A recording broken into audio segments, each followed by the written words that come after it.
பழைய சாமான் என்னன்னு வாங்கிக்குவோமா? நல்ல ரேட்டே போட்டு குடுக்குறேமா. நல்ல ரேட்னா என்ன ரேட் போட்டு கொடுப்பீங்க? நீங்க கைய பிடிச்ச அளவு குடுக்குறேமா. இழுக்கல குடுங்கம்மா. அப்படியே தம்பி, ஒரு நிமிஷம் இங்க வாயா.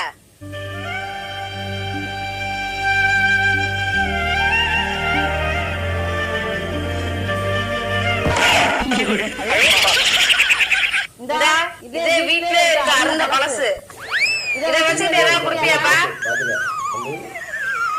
சின்ன பிள்ளைகளுக்கு வச்சிருக்க ஸ்நாக்ஸ் எல்லாம் முழுங்கி தின்னுட்டு இருக்கேன் பாரு. ஆமா, நீ என்ன லூசா? இத வச்சிட்டு நான் என்னமா பண்றது? ஏய் மாதிரி தின்னுட்டு இருக்கானேமா. முட்டை ஏனையே தின்னு குடிவேன் போலயே. நானே 5க்கு 10க்கு நிறையா சுத்திக்கிட்டு இருக்கேன். இது எந்த கமத்தை வேற என் காட்டுக்குள்ள நினைக்கிறியம்மா நீ வேற. யாருமா அவன்? இதா தம்பி, என் புருஷனே.